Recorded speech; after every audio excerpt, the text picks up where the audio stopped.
বর্তমান এই যুগে আরব বলতে আমরা উপলব্ধি করতে পারি মুসলিম জাহানের ঐতিহাসিক স্থান ও ইসলামের প্রাণ কেন্দ্র মক্কাতুল মুআজ্জামা। এটি পূর্বে মক্কা নামে প্রসিদ্ধ ছিল।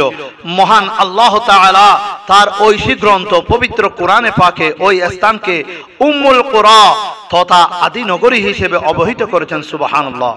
ওই মক্কা নগরীকে কেন্দ্র করে ইসলামের প্রাণ প্রতিষ্ঠা হয় এবং এর অন্তর্নিহিত ইতিহাস ইসলাম ও মুসলিম বিশ্বের এক গৌরবময় অধ্যায়ের সূচনা হয়।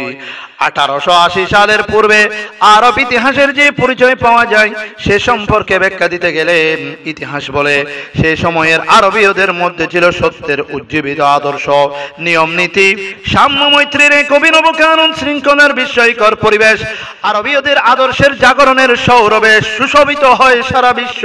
তৎকালীন সময়ে তাদের জীবনাচার ও শিষ্টাচার এমনভাবে প্রভাবিত করেছিল যে অন্যান্য মুসলিম রাষ্ট্রগুলো আরবীয়দের চারিত্রিক বৈশিষ্ট্য থেকে শিক্ষা অর্জনের মাধ্যমে তাদের রীতিনীতি অনুসরণ করত।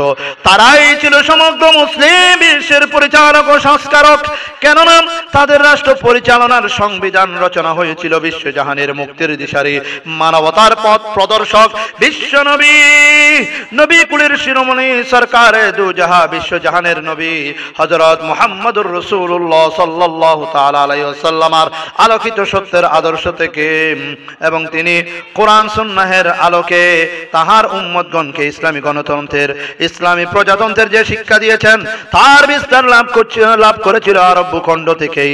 সেই ক্ষেত্রে তখনকার আরবীয়দের আদর্শ ছিল শিক্ষণীয় এবং তাদের শাসন ব্যবস্থার প্রক্রিয়া ছিল দৃষ্টান্তমূলক। সে আমলে আরবে বসবাসকৃত অন্যান্য ধর্মের অনুসারীগণ তাদের একতা, ভ্রাতৃত্ব ও আদর্শে মুগ্ধ হয়ে ইসলাম ধর্মের প্রতি আকৃষ্ট হয়ে দলে দলে ইসলাম গ্রহণের মাধ্যমে ইসলামের ছায়াতলে আশ্রয় নিতে থাকে। সুবহানাল্লাহ। এবং মুসলমানদের দিনে দিনে সংখ্যাগরিষ্ঠতা বৃদ্ধি পায়। ওই মুসলিম সংখ্যাগরিষ্ঠতার প্রভাব দেখে আরবে অবস্থানরত অন্যান্য কাফের ইহুদি নাসারারা ভীষণভাবে ব্যথিত ও আতঙ্কিত হতে থাকে। তারা তাদের ঐতিহ্য, তাদের সংস্কৃতি, রীতিনীতি হারানোর ভয়ে মুসলমানদের বিরুদ্ধে বিভিন্নভাবে ষড়যন্ত্র করতে থাকে। তারা তাদের পরিকল্পনা অনুযায়ী মুসলিম ছদ্মবেশে মুসলমানদের আদর্শ দুর্বল ধ্বংস করার নিমিত্তে সর্বদা চেষ্টা চালাতে থাকে। শত চেষ্টার পরেও তারা খুব কমই সফল হয়, কারণ মুসলমানদের অন্তরে ছিল আল্লাহ তার হাবিবের একনিষ্ঠ মহাব্বত, ভালোবাসা। সুবহানাল্লাহ। এবং কোরআন সুন্নাহর আদর্শে গড়া ঈমান, পবিত্র ঈমানের আলোকে, ঈমানের শক্তিতে বলিয়ান হয়ে তখন তারা আমার নবীর মহব্বতে জীবন যাপন করে। তারা তখন আরবদের মুখোশধারী কিছু মুসলমান তথা মুনাফিকদের সহযোগিতায় তাদের প্রক্রিয়াকে বেগবান করতে সমর্থ হয়।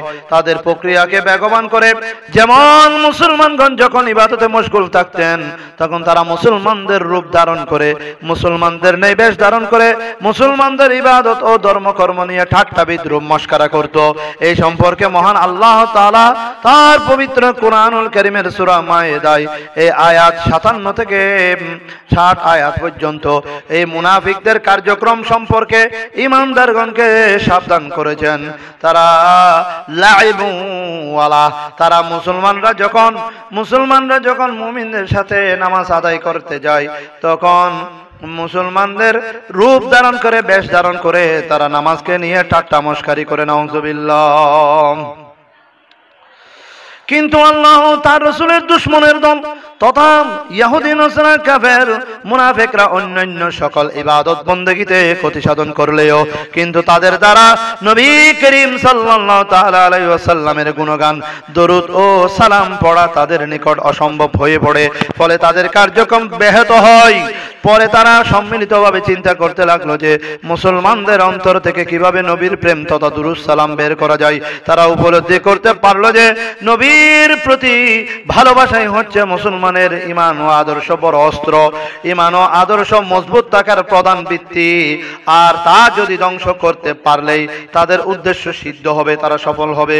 ফলে মুসলমানদের একতা ও ভ্রাতৃত্ব বিনষ্ট হলে, তাদের মধ্যে হিংসা বিদ্বেষ দেখা দিলে অন্য ধর্মের অনুসারীরা মুসলমানদেরকে ঘৃণা অবজ্ঞা করতে থাকবে।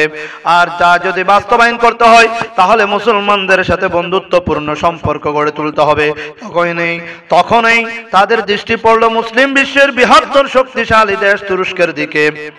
1880 সালের দিকে তুরস্কবাসী ছিল অন্যান্য মুসলিম দেশের চেয়ে অধিক নবী প্রেমে উজ্জীবিত, অধিক প্রভাবশালী মুসলমান।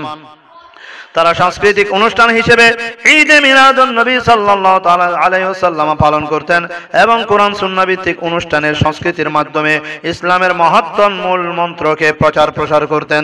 তুরস্কবাসীর এই ধরনের অনুষ্ঠান তাদের সহ্য হতো না, ফলে তারা তুরস্ক প্রশাসনের বিরুদ্ধে বিভিন্ন ষড়যন্ত্রে লিপ্ত হতে থাকে। তৎকালীন তুরস্কের শাসক গোষ্ঠীর নাম ছিল সুলতানাতুল উসমানিয়া, যাকে অটোমান সাম্রাজ্য বলা হয়, এবং বাদশা ছিলেন মুস্তাফা কামাল পাশা এবং রাজধানী ছিল ইস্তাম্বুল। তখন তুরস্কের প্রশাসনের নেতৃত্বে অধিকাংশ আরব ভূমিকে শাসন করা হতো, আরব ভূমিকে নিয়ন্ত্রণ করা হতো, পরিচালনা করা হতো। তার মধ্যে তুরস্কের বিভিন্ন প্রদেশের মধ্যে অন্যতম প্রদেশ হলো নজদ, যা এখন সৌদি আরবের রাজধানী রিয়াদ নামে খ্যাত। নাউজুবিল্লাহ। আমার নবীর যুগে যে সৌদি আরবের রাজধানী ছিল নজদ, যা এখন তারা নাম পাল্টিয়ে, যে নজদের জন্য আমার নবী দোয়া করে নাই, আমার নবী নজদের থেকে ইসলামের দুশ্মনের সিং বের হবে বলেছেন বলে তারা ওই নজদের নাম পাল্টে দিয়ে সৌদি আরবের রাজধানীর নাম রেখেছে রিয়াদ। নাউজুবিল্লাহ। এখন বর্তমানে তার রিয়াদ নামে খ্যাত। তৎকালীন আমলে নজদের গভর্নর ছিলেন রশিদ, আর গভর্নর রশিদ কর্তৃক গঠিত গোত্র শাখার নাম ছিল রশিদিয়া গোত্র, এবং রশিদিয়া গোত্রের মাধ্যমে নজদের সকল প্রকার কার্যক্রম সম্পাদন করা হতো। তখন রশিদিয়া গোত্রের আদর্শ ছিল সুন্নি মতাদর্শ ভিত্তিক, কিন্তু নজদের কিছু সংখ্যক লোক এবং তাদের শীর্ষ নেতা সৌদ ও তার পুত্র আব্দুল আজিজ ছিল খারেজি মতাদর্শের উপর প্রতিষ্ঠিত। নাউজুবিল্লাহ। ইসলামের ইতিহাসে কথিত আছে যে 661 খ্রিস্টাব্দে বিদ্রোহী খারেজিরা হযরত আলী রাদিয়াল্লাহু তাআলা আনহুকে ইসলামের শান্তি শৃঙ্খলা বিনাশের কারণ বলে দায়ী করে পরে খারেজি গোত্রের একজন সদস্য, যার নাম ছিল আব্দুর রহমান ইবনে মুলজাম হযরত আলী রাদিয়াল্লাহু তাআলা আনহুকে নামাজ থেকে ফেরার পথে ফজরের নামাজের পরে বিষাক্ত চুরির আঘাতে 661 খ্রিস্টাব্দে 27শে জানুয়ারি 21শে রমজান হযরত আলী রাদিয়াল্লাহু তাআলা আনহুকে শাহাদাতের সুদা পান করেন, শাহাদাত বরণ করেন, শহীদ করে দেয়। নাউজুবিল্লাহ। সেই খারেজি মতাদর্শ প্রতিষ্ঠা ও প্রচার প্রসারের লক্ষ্যে সৌদ এবং তার পুত্র আব্দুল আজিজ একনিষ্ঠভাবে কাজ করতে থাকে এবং তাদের গঠিত গোত্রপতিদের নিয়ে ধীরে ধীরে সুন্নি মতাদর্শের বিরুদ্ধে আন্দোলন ও মতানৈক্য করতে থাকে। এখানে উল্লেখ্য যে ওয়াহাবিদের গুমর ফাঁক নামক গ্রন্থে উল্লেখ আছে যে প্রখ্যাত বন্ড নবী দাবিদার মুসাইলামাতুল কাজ্জাবের একজন বংশধর হচ্ছে মুহাম্মদ বিন আব্দুল ওয়াহাব নজদের বংশ আব্দুল আজিজ। সে নজদ প্রদেশের আল ওয়ানিয়া নামক গ্রামে জন্মগ্রহণ করেন, যার নাম ছিল আব্দুল ওয়াহাব নজদি। মোহাম্মদ বিন আব্দুল ওয়াহাব নজদি সে ছিল সৌদের শ্বশুর, সৌদি আরবের রাজধানী সৌদের শ্বশুর। সে বাল্যকাল থেকেই ধর্মবিরোধী ছিল এবং খারেজি মতাদর্শ প্রতিষ্ঠার লক্ষ্যে সর্বদা জামাতা সৌদকে সহযোগিতা করত। শেষ পর্যন্ত সৌদের গোত্র খারেজি আদর্শে উদ্বুদ্ধ হয়ে দুর্বার আন্দোলন গড়ে তোলে।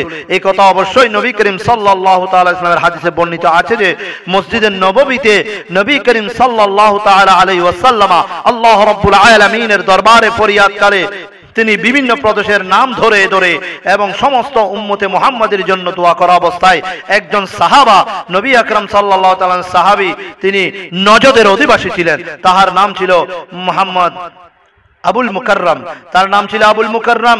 তিনি নবী করিম সাল্লাল্লাহু তাআলা সাল্লামের প্রতি আরজ করলেন, ইয়া রাসূলুল্লাহ, ইয়া হাবিবাল্লাহ, আমার নজদের জন্য একটু দোয়া করুন। আল্লাহ, ইয়া রাসূলুল্লাহ, আপনি আমার আমি নজদ থেকে এসেছি, আপনি আমার মাতা পিতা আপনার কদমে কুরবান। ইয়া রাসূলুল্লাহ, ফিদাকা আবি ওয়া উম্মি, আপনার কদমে আমার মাতা পিতা কুরবান। ইয়া রাসূলুল্লাহ, আমার নজদের জন্য দোয়া করুন, আমার নজদ প্রদেশের জন্য একটু দোয়া করুন। এভাবে তিনবার ক্রমান্বয়ে তিনবার বলা সত্ত্বেও নবী করিম সাল্লাল্লাহু তাআলা সাল্লাম তার নজদ প্রদেশের জন্য দোয়া করেননি। নবী করিম সাল্লাল্লাহু আলাইহি ওয়াসাল্লাম আবুল মুকাররমকে ডেকে বললেন, হে আবুল মুকাররম, আমি ওই কারণে দোয়া করিনি কেননা ওই নজর থেকে আমার কোরআন সুন্নাহ ও সালাতু সালামের বিপক্ষে, সালাতু সালাম বিপক্ষে প্রচার আরম্ভ হবে, সালাতু সালামের বিরোধিতা আরম্ভ হবে ওই নজর থেকে। বর্তমান যেটার নাম রিয়াদ, এবং ওই নজরের শাসক গোষ্ঠী আমার আহলে বাইতকে ভালোবাসবে না, সমগ্র বিশ্বের মুসলিম উম্মাহকে তারা নির্যাতিত করবে। নবী করিম সাল্লাল্লাহু তাআলা ইসলাম এক বাক্যে বুঝিয়েছেন, ওই নজর থেকে ইসলামের ক্ষতি সাধনকারী শত্রু নির্গত হবে। এবং নবী করিম সাল্লাল্লাহু তাআলা ইসলামের ১৫০০ বছর আগের বাণী আজ যা প্রমাণিত, কেননা নবী করিম সাল্লাল্লাহু তাআলা ইসলাম এবং তার খলিফাগণ যেভাবে ইসলামী গণতন্ত্রের মাধ্যমে মুসলিম সাম্রাজ্যকে সমৃদ্ধ করেছেন, মুসলিম সাম্রাজ্যকে বৃদ্ধি করেছিলেন, তা বর্তমানে আরবে বিলুপ্ত হয়ে যাচ্ছে, বিলুপ্ত হয়ে গেছে। কেননা বর্তমান আরব দেশগুলোতে রাজতন্ত্র প্রতিষ্ঠিত, রাজার নীতি প্রতিষ্ঠিত, যা নবী করিম সাল্লাল্লাহু তাআলা আলাইহি ওয়াসাল্লামের আদর্শের বিপরীত। নাউজুবিল্লাহ। ফলে আজ সমস্ত মুসলিম বিশ্ব অস্থিতিশীলতায় নিমজ্জিত ও পরাধীনতার শৃঙ্খলা আবদ্ধ।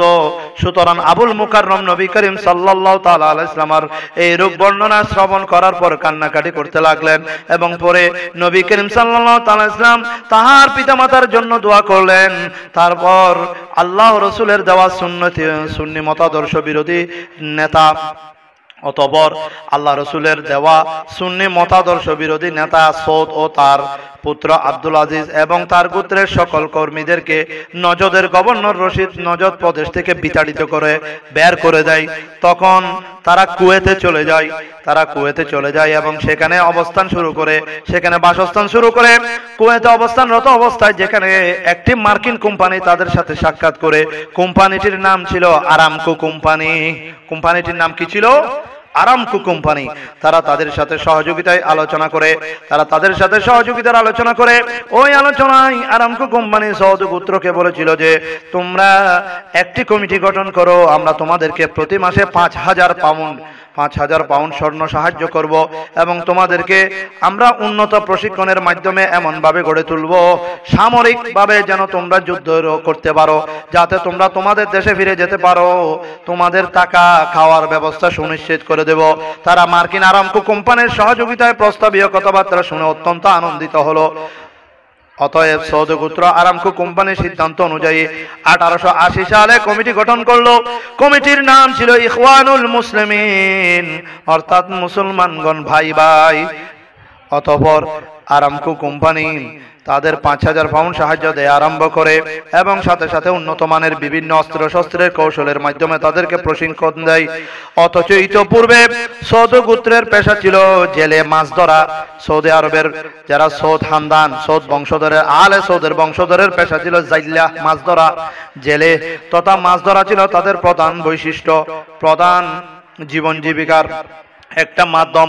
আর এমনি ভাবে মার্কিন আরামকো কোম্পানি সৌদ গোত্রের দুর্বলতার সুযোগ নিয়ে সর্ববৃহৎ মুসলিম রাষ্ট্র তুরস্কের মুসলমানে ফিতনা ফাসাদ সৃষ্টি করে দেয়। এরপর অপরদিকে ঠিক এভাবেই ভারতবর্ষের ইতিহাসে ইহুদি নসররা একটি ব্রিটিশ চক্র ইস্ট ইন্ডিয়া, অপরদিকে ঠিক একইভাবে ভারতবর্ষের ইতিহাসে ইহুদি নসররা একটি ব্রিটিশ চক্র ইস্ট ইন্ডিয়া কোম্পানির নামের বেশ নিয়ে ভারত উপমহাদেশে প্রবেশ করে।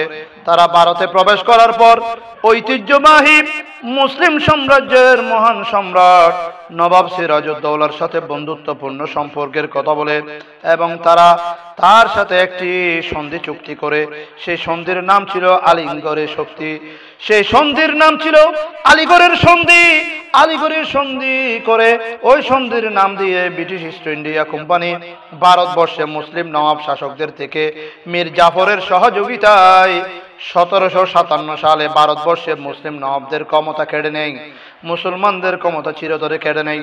ফলে ভারত উপমহাদেশে চিরতরে মুসলিম সাম্রাজ্য ধ্বংস হয়ে যায়। নাউজুবিল্লাহ। তদ্রূপ মার্কিন আরামকো কোম্পানি সৌদ গোত্রের সৈন্যদেরকে সঙ্গে নিয়ে নবী করিম সাল্লাল্লাহু তাআলা ইসলামের জীবন আদর্শ শানে রিসালাতকে পূর্ণ করতে থাকে। এমনি ভাবে সৌদ গোত্রের সৈন্যরা 20 বছর প্রশিক্ষণ প্রাপ্ত হওয়ার পর 1901 সালে তারা নজদে হামলা করে, নাউজুবিল্লাহ।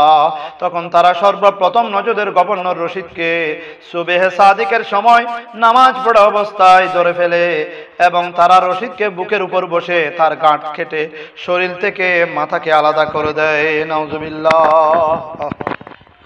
তখন তারা সর্বপ্রথম নজদের গভর্নর রশিদকে সুবহে সাদিকের সময় নামাজ পড়া অবস্থায় ধরে এবং তার রশিদের বুকের উপর বসে তার ঘাট থেকে কেটে শরীর থেকে মস্তককে বিচ্ছিন্ন করে ফেলে। পরে তারা সেখানে আশেকে রসুলদের অবস্থান স্থল চিহ্নিত করে এবং তার মধ্যে থেকে জ্ঞানী গুণী ও মান্যগণ্য বুদ্ধিজীবী ব্যক্তিদের উপর হঠাৎ আতঙ্কিতভাবে হামলা চালায়। এমনকি তারা সুন্নি মতাদর্শের অনুসারী আশেকে রসুল ও আওলাদ রসুলগণের 3-4 দিনের নিষ্পাপ ছোট ছোট শিশুদেরকে পর্যন্ত নির্মমভাবে হত্যা করে, যেভাবে বর্তমানে ইসরায়েলিরা ফিলিস্তিনের সুন্দর মাসুম নিষ্পাপ যাদের শরীরের মধ্যে নবীদের রক্ত রয়েছে, যারা মুসলমানদের কেবলা প্রথম কেবলার অনুসারী, যারা মসজিদ আল আকসার বরকতময় পরিবেশের মধ্যে যারা বেড়ে উঠেছে, ছোট ছোট নিষ্পাপ শিশু সন্তানকে যেভাবে নির্মমভাবে বোমাবাজি করে প্রকাশ্য গুলি করে যেভাবে হত্যা করছে, ঠিক একইভাবে ওই সুন্নি মতাদর্শের অনুসারী আশেকে রসুল ও আওলাদ রসুলগণকে ওই সৌদি আরবের গোষ্ঠী, যেটা জাইলের খানদান, জেলে খানদান, যারা এখন ক্ষমতায় রয়েছে, তারা ঠিক সেভাবেই আওলাদ রসুলগণকে কতল করেছে, নাউজুবিল্লাহ। ওই আলে সৌদের বংশধর আব্দুল আজিজ, মোহাম্মদ বিন আব্দুল ওয়াহাব নজদি, তারা সবাই মিলে এত বেশি আওলাদ রসুলদের উপর নির্যাতন করেছেন, এত বেশি জঘন্য তারা নির্মম নির্যাতন করে হত্যা করেছে। গড়ে যদি কোনো কার্পেট, কালিন তথা এই জাতীয় কোনো কিছু থাকলে তা বের করে টুকরো টুকরো করে ফেলতো ও তাদের মাঝে তা ভাগাভাগি করে নিত। কেননা তারা ছিল জেলে মাছ ধরা ছোট লোক, এমন ছোট লোক ছিল, তাদের মতো ছোট লোক আর আরবের বুকে ছিল না, যাদেরকে যদি গ্রামবাসী বেদুইন বললেও ভুল হবে না। তারা এত বেশি নিকৃষ্ট ছিল। তাদের ওই লুটতরাজের যে পেশা ছিল তা প্রশিক্ষণের মাধ্যমে, সামরিক প্রশিক্ষণের মাধ্যমে তারা এভাবেই আরবের বুকে হামলা করে। দেখুন তাদের নির্মম নির্যাতনের কথা কিতাবের মধ্যে এমন ভাবে লেখা হয়েছে, তারা মাসুম 3-4 দিনের নিষ্পাপ ছোট ছোট শিশুদেরকে পর্যন্ত গলা কেটে নির্মম ভাবে হত্যা করেছে, নাউজুবিল্লাহ।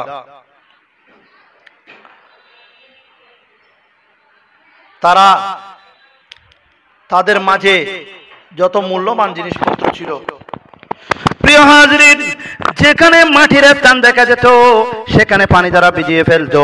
পানি দিয়ে ভিজিয়ে ফেলার মূল কারণ ছিল মাটির নিচে নজদিবাসীগণ তাদের মূল্যবান দ্রব্য সামগ্রী যেমন স্বর্ণ, রৌপ্য, চুরি ডাকাতির ভয় থেকে নিরাপদ হিসেবে মাটির নিচে পুঁতে রাখত। নিরাপদ রাখার জন্য মাটির নিচে রেখে উপরে মাটি দিয়ে দিত এবং যেখানে মূল্যবান সামগ্রী থাকতো সেখানে পানি তাড়াতাড়ি শুকিয়ে যেত। এভাবে সৌদ গোত্রের সৈন্যরা মার্কিন আরামকো কোম্পানির পরিকল্পনায় অনুযায়ী ধারাবাহিকভাবে নজদের নিরহ সুন্নি মুসলমানদের উপর নির্মমভাবে অত্যাচার নিপীড়ন করে। নবী করিম সাল্লাল্লাহু তাআলা সাল্লামের বাণী হাদিসে পাকে তিনি ইরশাদ করেন, সকল মুসলমান পরস্পর ঈমানি ভাই। ইন্নাল মুসলিমুনা ইখওয়াতুন, আল মুসলিমু আখুল মুসলিম, সকল মুসলমান পরস্পর ভাই। সেই হিসেবে প্রত্যেক ঈমানদার মুসলমানদের রক্ত, ধন সম্পদ ভক্ষণ করা অপর মুসলমানের জন্য হারাম। তিনি আরো ইরশাদ করেন, একজন মুসলমান যদি অন্য মুসলমানের হাত ও মুখ দ্বারা সংগঠিত অত্যাচার ও অনিষ্টতা থেকে নিরাপদ না থাকে তবে সে প্রকৃত ঈমানদার মুসলমান নয়। মান সালিমাল মুসলিমুনা মিন লিসানিহি ওয়া ইয়াদিহি, তারা জান্নাতে প্রবেশ করতে পারবে না। মানব জাতির মহান সংবিধান, মহান গ্রন্থ পবিত্র আল কোরআনের পাকের 30 পারার পবিত্র কুরআনুল কারীমের 25তম পারার সূরা সূরার 22তম আয়াত থেকে 23 নম্বর আয়াতে রয়েছে, উল্লা আসআলুকুম আলাইহি আজরান ইল্লাল মাওয়াদ্দাতা ফিল কুরবা। আয়াতে কারিমা এগুলো আল্লাহ ইরশাদ করেন, হে রাসূল সাল্লাল্লাহু তাআলা সাল্লাম, আপনি বলে দিন তোমাদের কাছে আমার আহলে বাইত তথা নবী পরিবারের ভালোবাসা ছাড়া আর কোনো প্রতিদান চাই না। হে আমার মুসলমান ভাইগণ, আপনাদের কাছে কোরআন ও হাদিসের আলোকে প্রশ্ন রাখলাম, তারা কোন ধরনের মুসলমান, তারা কোন ধরনের তাওহীদি জনতা? অতঃপর সৌদ গোত্রের সৈন্যরা পরিকল্পনা করতে থাকে কিভাবে মক্কা শরীফের জান্নাতুল মুআল্লা এবং মদিনা শরীফের জান্নাতুল বকিতে হামলা দেওয়া যায়, হামলা করা যায়।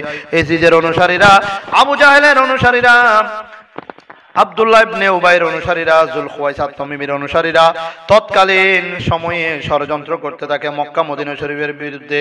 তৎকালীন আমলে মক্কা শরীফের গভর্নর ছিলেন হুসাইন শরীফ।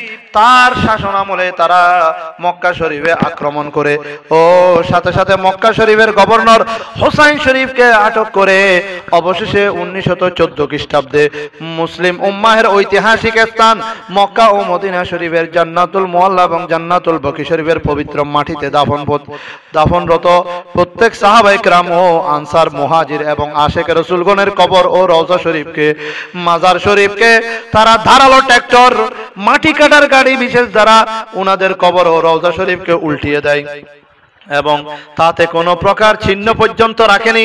এমনকি তারা ইসলামের তৃতীয় খলিফা হযরত উসমান যুন্নুরাইন রাদিয়াল্লাহু তাআলা আনহুর রওজা শরীফ ভেঙে ফেলে পরে নবী করিম সাল্লাল্লাহু তাআলা আলাইহি ওয়াসাল্লামের রওজা শরীফের দিকে অগ্রসর হয়।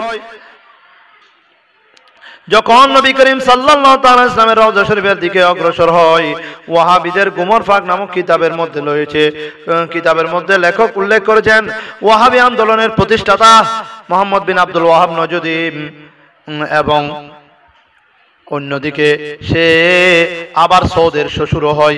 অতএব সৌদের শ্বশুর মুহাম্মদ বিন আব্দুল ওয়াহাব নজদির নেতৃত্বে ওই হামলা পরিচালনা করা হয় এবং সে এমন একজন ব্যক্তি যে সর্বপ্রথম রাসূল আকরাম সাল্লাল্লাহু তাআলা আলাইহি ওয়াসাল্লাম রওজা শরীফে হামলাকারী হিসেবে পৃথিবীর ইতিহাসে উল্লেখিত এবং বিবেচিত। যখন হামলা করার জন্য রওজা শরীফের দিকে গেল, তখন আল্লাহ তাআলার হুকুমে আকস্মিকভাবে হঠাৎ দুইটি সর্প, দুইটি সাপ এসে তাদেরকে নবীজির রওজা শরীফের দিকে পৌঁছানোর পথে তৎক্ষণাৎ বাধাগ্রস্ত করে বাধা দিয়ে দেয়। ফলে তারা ব্যর্থ হয়ে সেখান থেকে বিতাড়িত হয়ে যায়। সুবহানাল্লাহ। এবং পরে তা আর কোনোভাবে আর আরম্ভ করতে পারেনি, সম্ভবপর হয়নি। তাই আজ পর্যন্ত নবী করিম সাল্লাল্লাহু তাআলা আলাইহি ওয়াসাল্লামের রওজা পাক ব্যতীত অন্য কোন সাহাবীর রওজা শরীফের চিহ্ন বা নিশানা দেখা যায় না। এই কারণে বিশ্বের মুসলিম উম্মাহ ও হাজীগণ উপলব্ধি করতে সক্ষম হয় না যে যেখানে পূর্বে পৃথক পৃথক সাহাবাগণের মাজার শরীফ অবস্থিত ছিল, মক্কা শরীফের জান্নাতুল মুআল্লা ও মদিনা শরীফের জান্নাতুল বকির পূর্বের অবস্থার চিত্র এবং সেখানে শায়িত সাহাবীগণের রওজা শরীফের পূর্বের দৃশ্য ও নবী করিম সাল্লাল্লাহু তাআলা আলাইহি ওয়াসাল্লামের বিভিন্ন বরকতময় পবিত্র মুজিজার দর্শনীয় স্থান সমূহের বর্তমান ধ্বংসাবশেষের চিত্র নিয়ে লিখিত গ্রন্থ আল মুকাদ্দাস নামক কিতাবের মধ্যে গ্রন্থে লেখক চিত্র সহ সবিস্তারে মক্কা ও মদিনা শরীফের পূর্বের অবস্থা এবং বর্তমান অবস্থা তুলে ধরেছেন। এই গ্রন্থখানা আপনাকে দলিল স্বরূপ সহায়তা করবে। অতঃপর এভাবে সৌদ গোত্র মার্কিন আরামকো কোম্পানির সহযোগিতায় আরবদের বুকে সুন্নি মতাদর্শকে ধ্বংস করতে সমর্থ হলো এবং খারেজি মতাদর্শ প্রতিষ্ঠায় তারা দ্রুত এগিয়ে যায়, দ্রুত সক্ষম হয়। পরবর্তীতে সে সময়ের মদিনাবাসীরা তাদের কঠোর নির্যাতন নিপীড়ন সহ্য করতে না পেরে মদিনা ছেড়ে পাহাড়ে পর্বতে চলে যায় এবং সেখানে বসবাস শুরু করেন। তার প্রমাণ হচ্ছে মদিনার অদূরে পাহাড় পর্বতে অবস্থানরত বর্তমান অধিবাসী। এমনকি আওলাদের রাসূল ও আশিকের রাসূল বনিগণ আপন জন্মভূমি ত্যাগ করতে বাধ্য হয়েছিল। ফলে নিজ বাসস্থান ছেড়ে জানমালের রক্ষার্থে বিভিন্ন দেশে চলে গিয়েছিলেন। যারা যেখানে গিয়েছেন সেইখানে সুন্নি মতাদর্শ ও নবীজির সালাতু সালাম, দুরূদ সালাম ও তাওহীদ ও রিসালাতের প্রতিষ্ঠা করেন। সুবহানাল্লাহ। তারা আল্লাহর বলিগণ, পীর, সুফি, দরবেশ যত আওলাদ রাসূল রয়েছেন তারা যেখানে পালিয়ে গিয়েছেন জান রক্ষার্থে, জানমালের নিরাপত্তার জন্য, জান বাঁচানোর জন্য, শিশুদের প্রাণ বাঁচানোর জন্য যারা যেখানে গিয়েছেন সেখানে তাওহীদ ও রিসালাত প্রতিষ্ঠা করেছেন। সুবহানাল্লাহ। তাই আজ পর্যন্ত সেই সালাতু সালামের ঝান্ডা যারা সারা বিশ্বের উঠছে, খারেজিরা এখনো পর্যন্ত কাফের মুনাফিকদের সহযোগিতায় বিভিন্ন দেশে ও জেলায় এবং গ্রামে গঞ্জে বিভিন্নভাবে বিভিন্ন ছোট ছোট মাদ্রাসা, কওমি মাদ্রাসা, খারেজি মাদ্রাসা, আলে হাদিস মাদ্রাসা, জামাতিদের বিভিন্ন প্রতিষ্ঠান, মাদ্রাসা, এনজিও সংস্থার মাধ্যমে বিদেশীয় সংস্থার মাধ্যমে ইহুদিদের টাকা দিয়ে তারা বিভিন্ন প্রতিষ্ঠান চালিয়ে যাচ্ছে। এখনো পর্যন্ত প্রতিষ্ঠানের মেধাবী শিক্ষার্থীদেরকে দিয়ে ইসলামের ক্ষতি সাধন করছে। ইসলামের মধ্যে বিভিন্নমুখী রাজনীতি ঢুকিয়ে দিয়ে রাজনীতিকে সচল করে তারা ইসলামকে বেচা কিনা করছে, ঈমান বিক্রি করে চলছে। যাতে নবী প্রেমিকগণ জেগে উঠতে না পারে তারা বিভিন্ন ভাবে ছোট ছোট মাদ্রাসা দিয়ে থাকে, যেন কোনোভাবে আশেক রাসূলুল্লাহ আবার আগের মতো ঈমানি শক্তিতে যেন বলিয়ান হতে না পারে। কেননা তাদের মূল লক্ষ্য উদ্দেশ্য হচ্ছে নবী প্রেম যাতে মুসলমানদের অন্তর থেকে চিরতরে মুছে যায়। আর নবীর প্রেম ও আদর্শ ধ্বংস করতে পারলেই ঈমানদারদের ঈমান আমল ও নষ্ট হয়ে যাবে, নাউজুবিল্লাহ। ফলে মুসলমানের লড়াই চলতে থাকবে। এটাই হলো খারিজি ওয়াহাবিদের মূল প্রচেষ্টা। অতএব পরবর্তী পর্যায়ে যখন 1932 খ্রিস্টাব্দে নির্যাতিত আওলাদ রাসূলগণ ও আশিকে রাসূলগণ হেজাজুল আরব থেকে চলে যান, তখন সৌদের গোত্র 1932 খ্রিস্টাব্দে তুরস্ক থেকে নজদ ও মক্কা মদিনা শরীফ দখল করে শাসনভার তাদের অধীনে নিয়ে আসে, নাউজুবিল্লাহ।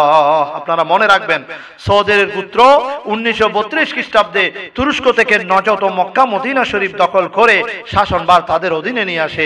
সেই সকম থেকে আলে সৌদের বংশধর ওয়াহাবিরা, কওমিরা, খারিজিরা, সালাফিরা, মাযহাবী নবী বিদ্বেষী, রাসূল বিদ্বেষীরা তারা এই আরবের ক্ষমতায় মসনদে বসে যায়, নাউজুবিল্লাহ। এবং সাথে সাথে 1932 খ্রিস্টাব্দের 23 সেপ্টেম্বর হেজাজুল আরব, জাজিরাতুল আরব, আমার নবীর যুগের সেই বরকতময় পবিত্র নাম জাজিরাতুল আরব, হেজাজুল আরবের নাম পাল্টিয়ে দেয় এবং সৌদ, আলে সৌদ তার নাম অনুসারে নাম রাখেন সৌদ আরব ও নজদ প্রদেশের নাম পরিবর্তন করে দেয়, রিয়াদ নামকরণ করে। যা আজ পর্যন্ত রিয়াদ রয়েছে তা ইতিপূর্বে আমার নবীর যুগে নাম ছিল নজদ। উল্লেখ্য যে এখানে তুরস্কের বাদশাহ মোস্তাফা কামাল পাশার কিছুই করার ছিল না, কারণ মার্কিন আরামকো কোম্পানি সৌদ গোত্রকে সব দিক থেকে এমন ভাবে গড়ে তুলেছিল যে তাদের দমন করা তুরস্কের বাদশার পক্ষে অসম্ভব হয়ে পড়ে। পরিশেষে এভাবেই তারা আরবের মূল ভূখণ্ডকে খারেজি এবং ওয়াহাবি মতবাদ ও তাদের ধ্বংসাত্মক শাসন ক্ষমতা যুগে যুগে প্রতিষ্ঠিত রাখে, যা আজ পর্যন্ত বিভিন্ন দেশে বিভিন্ন নামে তারা এভাবে নবী বিদ্বেষী, ঈমান আকীদার পরিপন্থী একটা দল মুসলমানদের ফিতনা ফাসাদের জন্য তৈরি করে দিয়েছে, যার কারণে আজকে পর্যন্ত মুসলমানে হানাহানি বিদ্বেষ চলছে। মুসলমানদের লেবাস ধারণ করে তারা মুসলমানের ক্ষতি করছে, মূলত তারা মুসলমান নয়। সেই জন্য শায়ের বলেন, জুব্বা দাড়ি পাগড়ি টুপি নবীর সুন্নত হে মুমিন, জুব্বা দাড়ি পাগড়ি টুপি নবীর সুন্নত হে মুমিন, নবীর প্রেম না থাকিলে এসব কিছুই ভিত্তিহীন। আল্লাহুম্মা সাল্লি আলা সাইয়্যিদিনা মুহাম্মদ নবিয়ানা শফিয়ানা মাওলানা মুহাম্মদ। নামাজ রোজা হজ যাকাত শিখায়াছেন যে জনাই, তাহার প্রেম না থাকিলে ঈমানদার কি হওয়া যায়। আল্লাহুম্মা সাল্লি আলা সাইয়্যিদিনা মুহাম্মদ নবিয়ানা শফিয়ানা মাওলানা মুহাম্মদ। কোরআন পড়ে হাদিসে পড়ে আব্দুল ওয়াহাব নজদি করলো কি, ক্ষমতার লোভে পড়ে নামাজ চালাই চুরি। আল্লাহুম্মা সাল্লি আলা সাইয়্যিদিনা মুহাম্মদ নবিয়ানা শফিয়ানা মাওলানা মুহাম্মদ। সালাতুন ইয়া রাসূলুল্লাহ আলাইকুম, সালামুন ইয়া হাবিবাল্লাহ আলাইকুম।